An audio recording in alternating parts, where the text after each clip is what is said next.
La guerre en Ukraine est entrée dans sa troisième année, un sombre anniversaire marqué par des violences incessantes et une crise humanitaire croissante. Pourtant, au milieu du désespoir, une lueur d'espoir est apparue sur le front diplomatique. Le président français Emmanuel Macron et l'ancien président américain Donald Trump, réélus en 2024, se sont engagés dans une série de rencontres visant à mettre fin au bain de sang.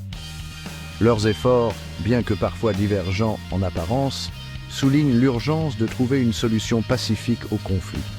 La visite de Macron à Washington, sa première depuis le retour de Trump au bureau ovale, a été marquée par un optimisme prudent.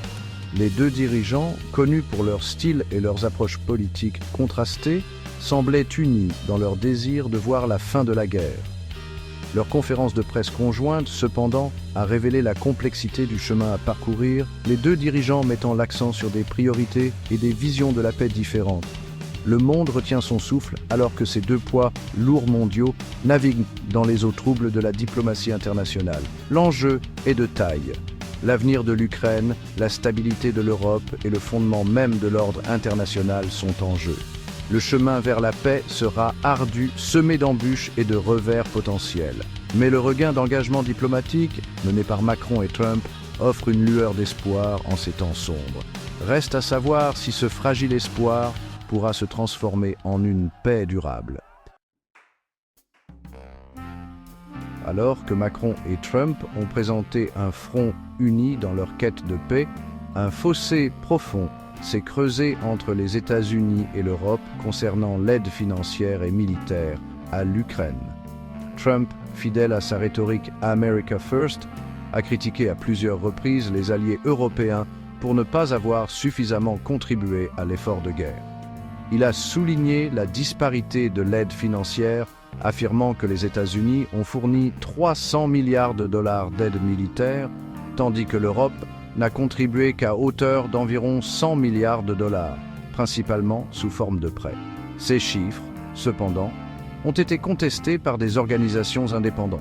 L'Institut Kiel pour l'économie mondiale, par exemple, rapporte que les États-Unis ont fourni 114,2 milliards d'euros d'aide totale, tandis que les pays et institutions de l'UE ont contribué à hauteur de 132,3 milliards d'euros. Le département d'État américain, quant à lui, maintient avoir envoyé 63 milliards d'euros d'équipements militaires depuis le début de l'invasion. Cette fracture transatlantique sur l'aide risque de saper l'effort plus large visant à présenter un front uni contre la Russie. Elle expose également un désaccord fondamental sur le partage des charges au sein de l'Alliance occidentale. Si les États-Unis restent la première puissance militaire mondiale, leurs alliés européens ont apporté des contributions significatives au soutien de l'Ukraine, tant sur le plan financier que militaire. Le débat sur l'aide met en lumière les défis économiques auxquels sont confrontés les États-Unis et l'Europe alors que la guerre s'éternise.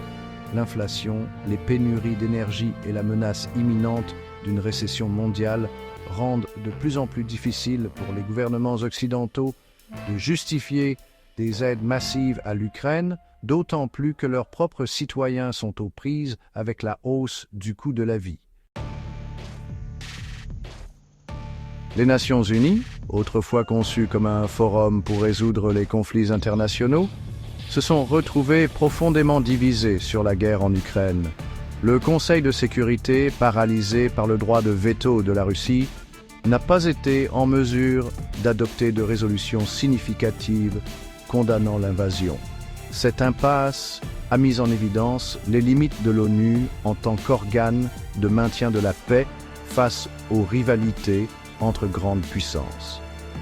L'Assemblée générale, en revanche, a fourni une plateforme pour condamner les actions de la Russie et réaffirmer son soutien à l'intégrité territoriale de l'Ukraine. Cependant, les résolutions de l'Assemblée ne sont pas contraignantes et n'ont pas réussi à dissuader l'agression russe. Les États-Unis, tout en soutenant le droit de l'Ukraine à l'autodéfense, ont également plaidé pour une fin rapide du conflit, même si cela implique des concessions territoriales de la part de l'Ukraine.